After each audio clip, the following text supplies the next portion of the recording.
summer evening, that right here in the middle of the 10th hole, beautiful hole, isn't it? Look at that lake, isn't it beautiful?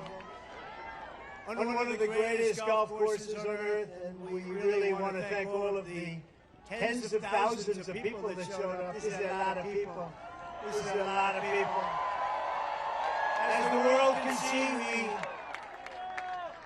are under the leadership. The Republican Party is bigger, stronger, more vibrant, and more united than ever, ever, ever before.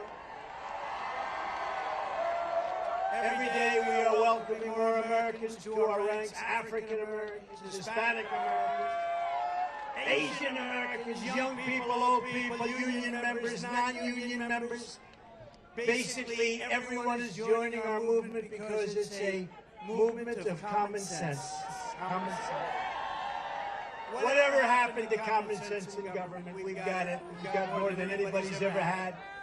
Meanwhile, the radical left Democrat Party is divided in chaos and having a full-scale breakdown, all because they can't decide which of their candidates is more unfit to be president.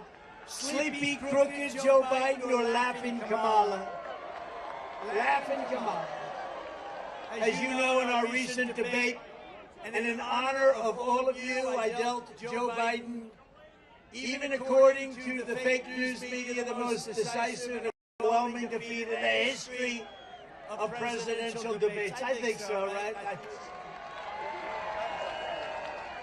And that was a big crowd that was watching. That was one of the highest rated shows ever on television, so I'm honored to be a part of it.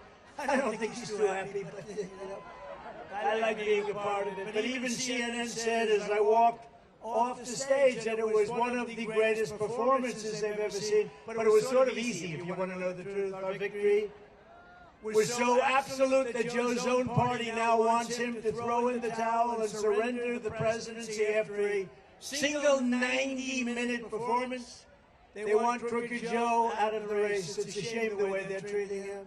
But don't feel sorry for him. He's a very bad guy. He weaponized government. Remember that. He's a very bad guy. Don't feel sorry for him. So tonight I'm officially offering Joe the chance to redeem himself in front of the entire world.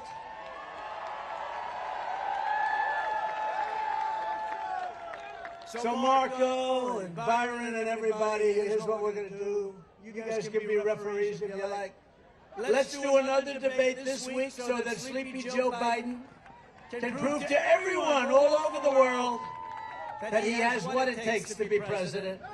But this time it will be man-to-man, no moderators, no holds barred. Just name the place, anytime, anywhere. And in the debate, Sleepy Joe also declared that he wanted to test his skills and stamina against mine on the golf course. Can you believe this? Did you ever see him swing?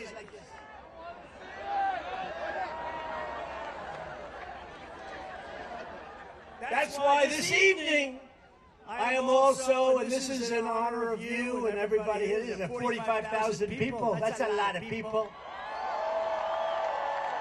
I'm also officially challenging Crooked Joe to an 18-hole golf match right here.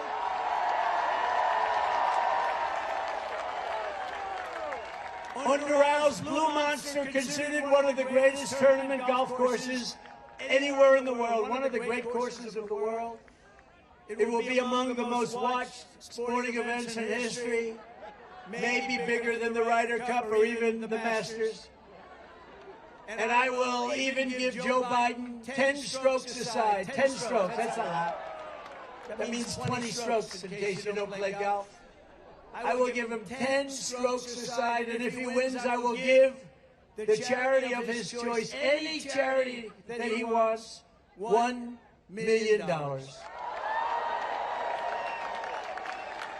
And I'll bet you he doesn't take the offer. I would bet he, because he's all talk.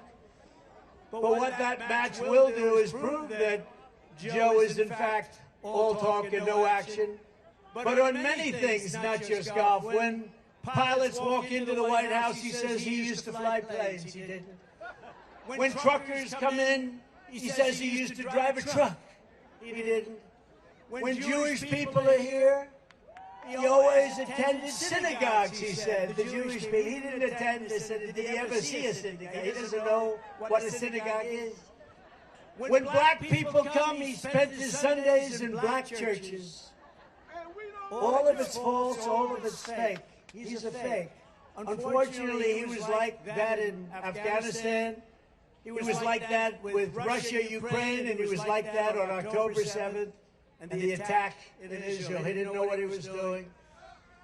But whatever else can be said about crooked Joe Biden, you have to give him credit for one brilliant decision, probably the smartest decision he's ever made.